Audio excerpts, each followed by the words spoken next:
The International Christian Embassy Jerusalem is your embassy in the heart of Israel, founded in 1980.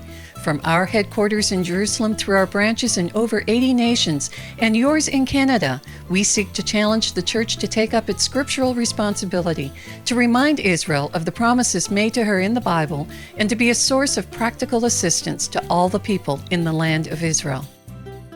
On today's program, a visit to Magdala and a teaching on the bima stone, including the oldest carved Menora outside Jerusalem. A discussion about Israel Apartheid Week on campus. An interview with Palestinian Arabs at SodaStream. A trip to Canada Park. And the Lord gave unto Israel all the land which he sware to give unto their fathers, and they possessed it and dwelt therein. This stone here was found in the center of the synagogue. It's called the bima, which is like a book stand. They would take the rolls of the law, open them up, and place them on top.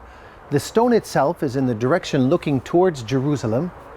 And the unique thing that we found about the stone is it's called like a little temple. What we have on here are all of the elements that are inside the temple.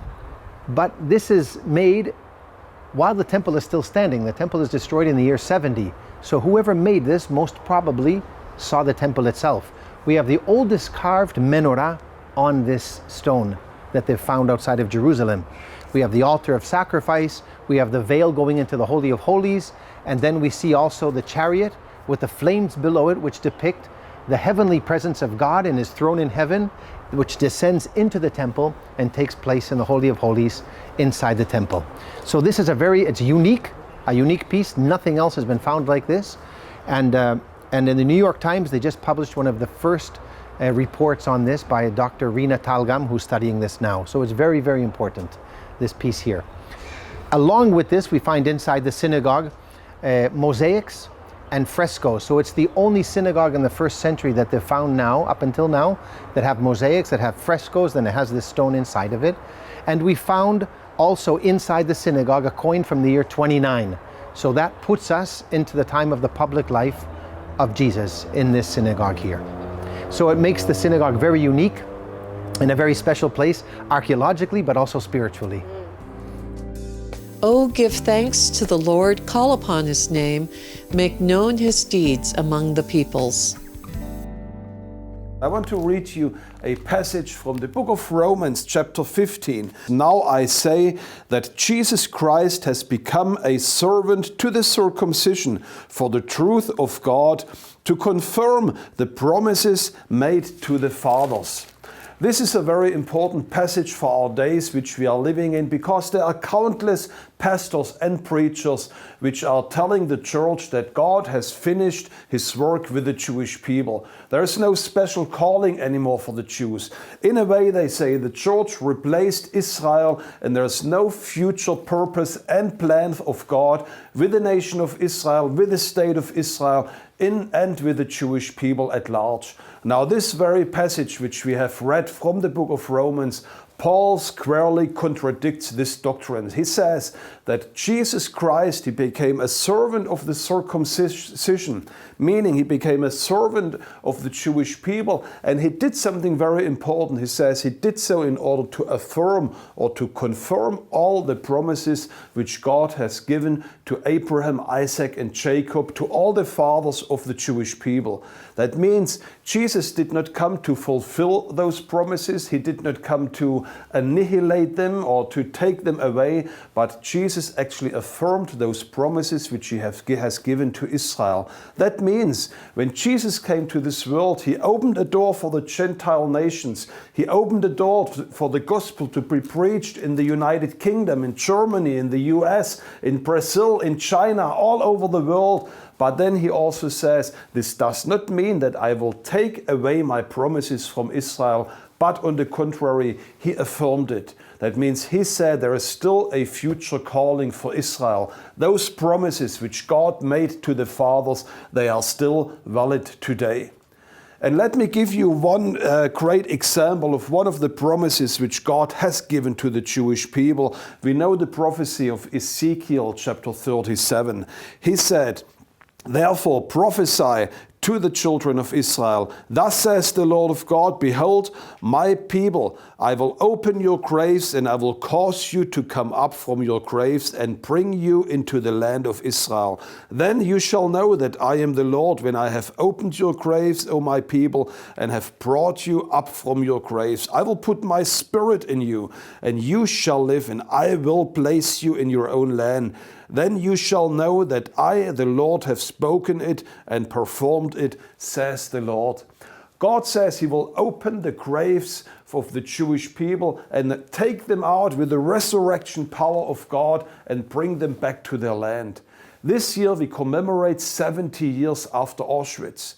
And I do believe there is nothing more in our world history which fulfills this passage of the graves of Israel than the chimneys of Auschwitz, the Holocaust which was taking place in Germany and all across Europe, where more than 6 million Jews have been killed. Many Jewish people have given up their hope, and they wondered, what is there still for the Jewish people? But God says, behold, I will open your graves. I will take you out from the darkest hour of Jewish history. I will bring you back to your land. And not only that, God says there will come a time and season when He also will pour out the spirit of grace and supplication upon the Jewish people, upon the very city of Jerusalem, from which I am speaking here right now.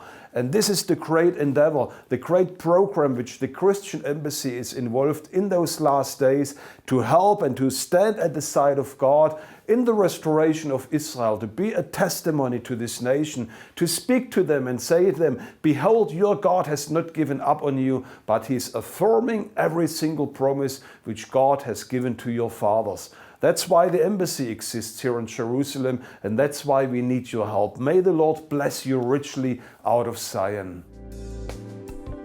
Up next, a discussion about Israel Apartheid Week on campus. Well, Israel Apartheid Week was started at the University of Toronto, I'm sad to say, in 2005.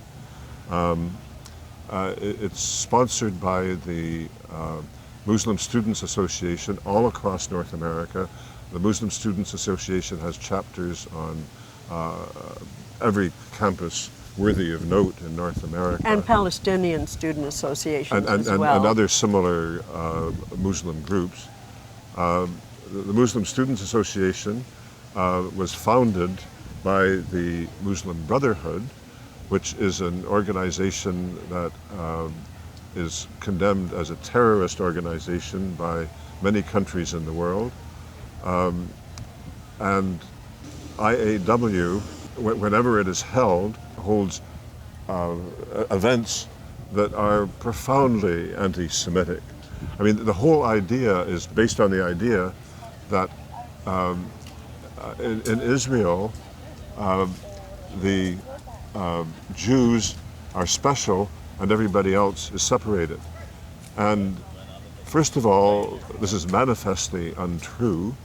Israel is the only country in the Middle East that protects the rights of minorities, that provides opportunity for minorities.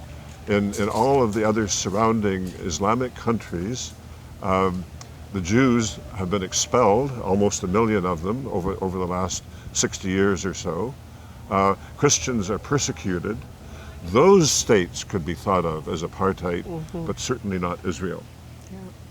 It's really a false analogy, and it should be made clear that that is so. The vilification of Israel, the demonization of Israel and therefore Jews is rampant on some of these events. They bring in speakers who tell really falsehoods, lies about Israel, and it is very upsetting to have it on campuses, especially, of course, to the Jewish students, and it really promotes anti-Semitism towards them. That's when you get the spitting events and a lot of the name calling and even shoving and acting out in other ways, swastikas on dorm doors, and even pushing and acts of near violence. I can't say there's a lot of actual violence, but there's an awful lot of language violence and psychological violence.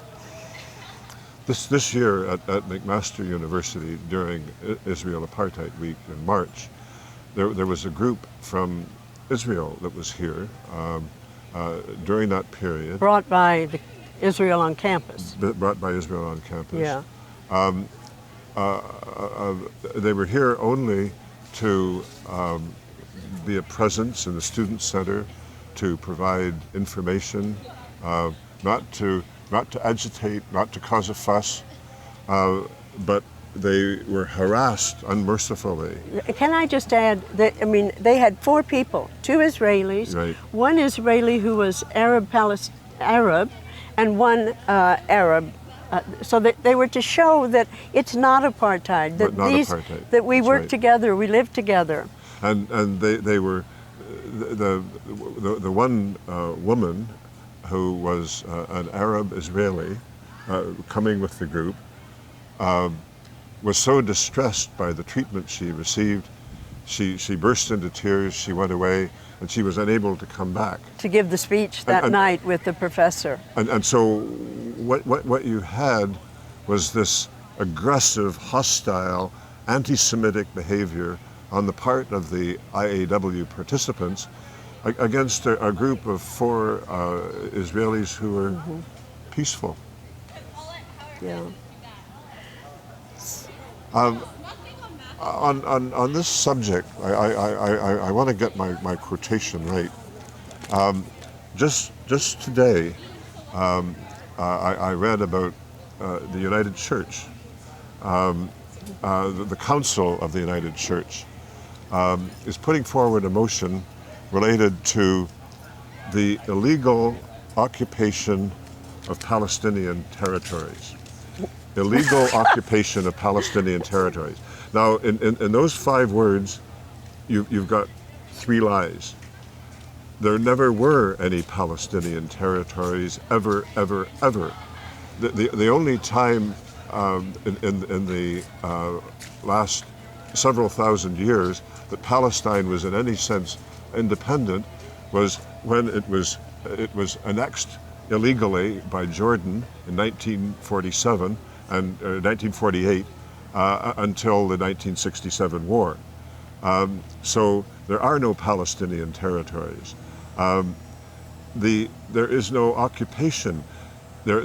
Jews and Arabs, in fact, are free to purchase property in Palestine, as it's called. It's really Judea Samaria, to purchase property in that area and live there if they can cope with the terrorism on the part of the Arabs.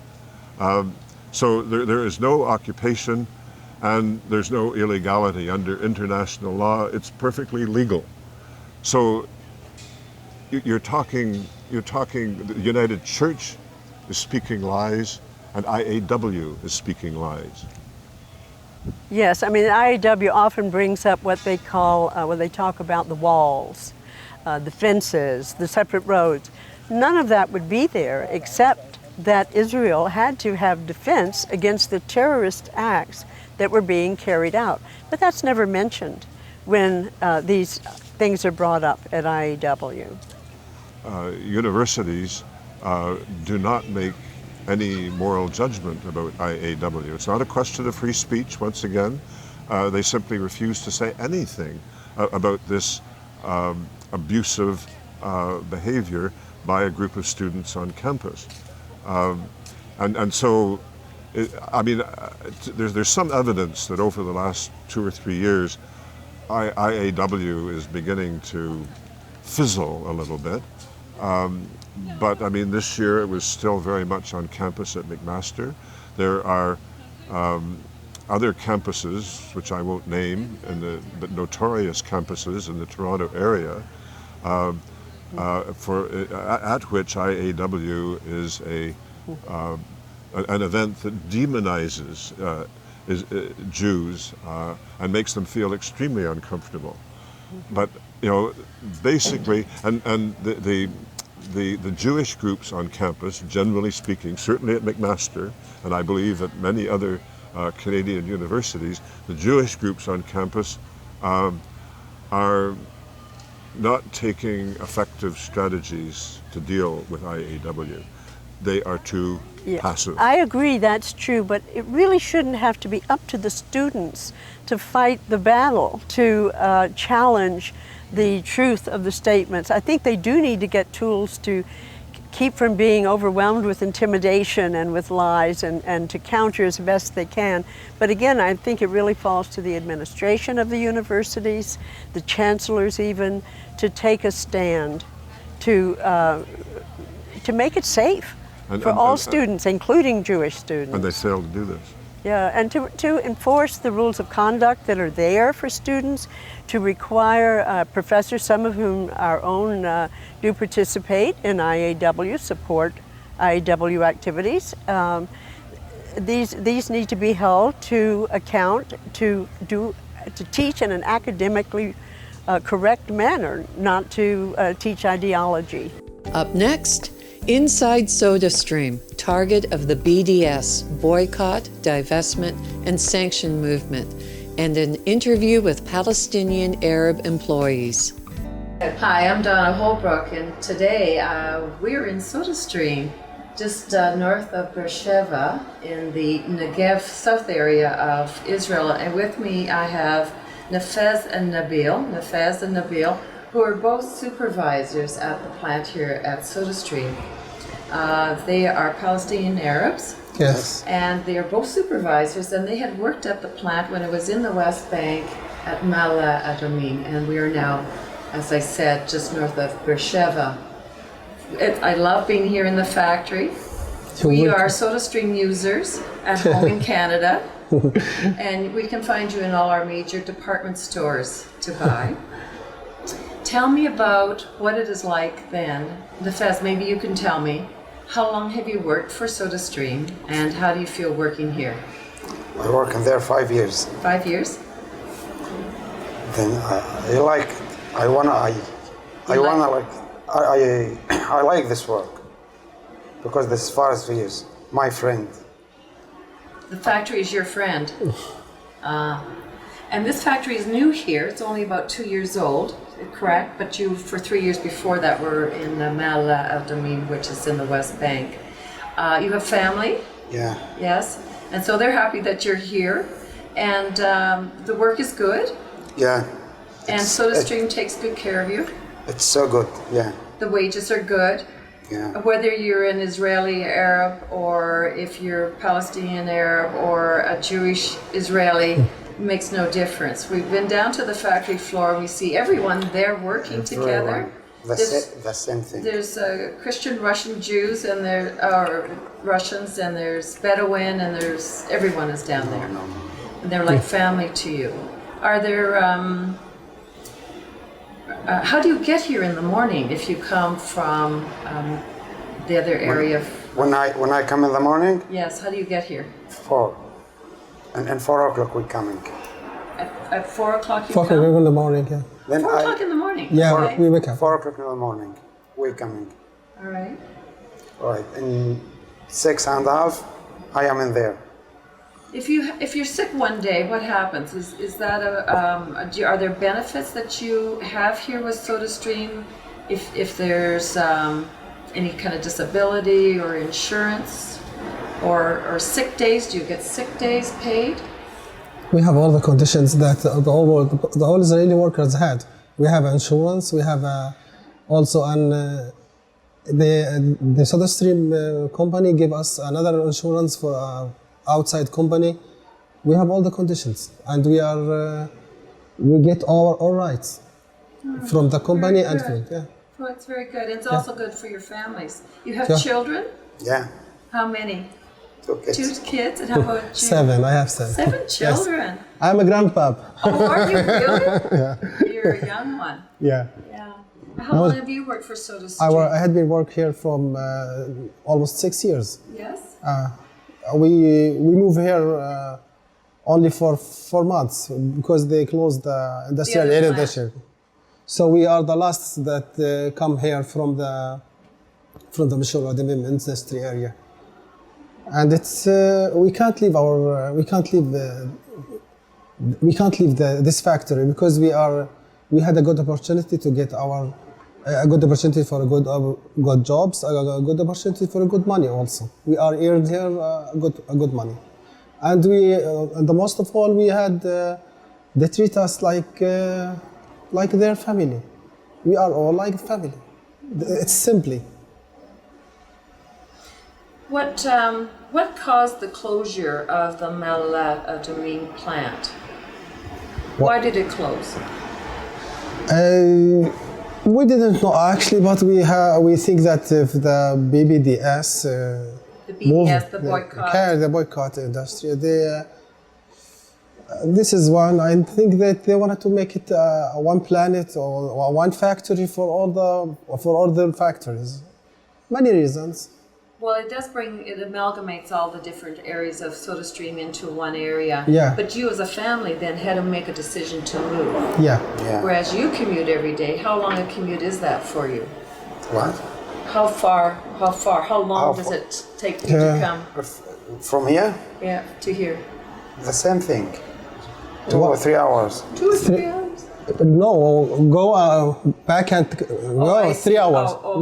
One and a half hour. Each way. Yes. But you moved your family here so that you'd be closer to the plant. No, we didn't move our family. Oh, you didn't? Okay. No, our family stayed in our villages. We are closed. I see. All right. Are a lot of your community here working as well? Yes. Yeah. Yes? Most 70 workers. Right. I understand that there's a prayer room for those who want to use the prayer room for the Muslims, that they can actually, there is a prayer room here. There's more than one room. More room, yes. Yeah, every section had his room. All right. It's on room almost. All right. What would you like to tell boycotters of the world about your work here? If they wanted to make a peace, or they wanted to move on the peace process, I wanted to ask them if this help. Yeah. Just only this question: is this help them? You know how many workers was working in the Menora industrial area? Of the Palestinian Arabs, I understand there would be close to 800, 6 to 800. Almost. Yes. And now we are only 70 workers. Yes. Is that right? So had the factory stayed there, all of your friends, all of the community would be still working and gaining good wages and benefits. And are your friends who worked at the plant who are not here? Yeah. How are they doing in their jobs? Do they have jobs? Most of them they didn't have. So they're unemployed. Yeah, most of them. Only a few of them had a chance or had the opportunity to find another job, and they didn't find a good job like that they have here in SodaStream factory. That's the difference. How do they feel about you being here and they aren't? So what they feel sorry for themselves, and they feel jealous for our job because we keep our job. Jobs. Yes, we keep it. And I know that the managers are trying the best to bring them back, but they didn't. But they can't, or they didn't have the opportunity, or they didn't. So SodaStream is trying to reach out to them to have them come back to work. So that opportunity exists. Thank you very much. Thank you for And maybe we can invite people to visit here like we are today, You're so welcome. they can see with their own eyes what we just saw downstairs at the plant. You are welcome. Thank you, You're Nabil. welcome. Thank you. Thank you, Nafez. Welcome. Thank you. Thank you. For the past 150 years, many brilliant scholars have conducted detailed archaeological examinations at thousands of sites throughout the Middle East. The results of their discoveries have proven that the Bible is reliable and accurate in every single area where its statements could be tested. We're standing up here on one of the highest points of Canada Park. We're in the fortress of Hamat. This is an ancient fortress that we've been working on, we've been doing excavation work on for the last 2 years. We found that it goes around the whole of the top of the hill. It was a strategic point to control anything that was going up towards Jerusalem. On top of it, we've tried to sort of work out what kind of time frame we're talking about, starting from 140 BC, from the Maccabee time, and going all the way up to through the Roman period and to the revolt of Bar Kokhba, which was around 140 AD. When we talk about the fortress, we've been doing 2 years of excavation, intensive excavation here. We know that there's a lot more down here. We see different parts, the relics that we've found go back towards the Maccabee times, but we know that there's more under there, and we're starting to find more and more and more as we go along as well. So we still have years of excavation ahead of us, and we're hoping that with time we're going to try and solve the mystery of what was here even before those times as well. We conclude our program today with some sights and sounds within Israel.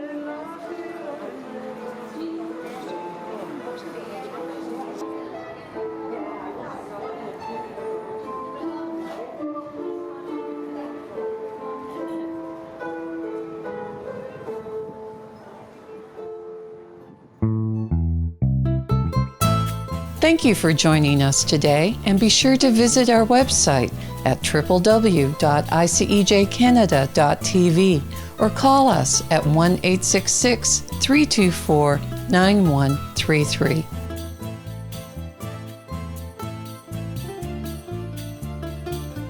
"100% of what we receive from you toward a project goes to that designation." Through your contribution to ICEJ Canada, you can participate by giving to Haifa Home for Holocaust Survivors, Women at Risk Red Carpet Project, Operation Life Shield Bomb-Proof Shelters, Shoulder to Shoulder Alias Support, Bet Singer Children's Home, Israel in Crisis, ICEJ Communication Media Fund, Christian Friends of Yad Vashem, Magen David Adom Emergency Services, Canada Israel Young Adult Scholarship, Equip and Teach, Bet Rachel Strauss Inclusive Community, Gift Estate and Securities Funds.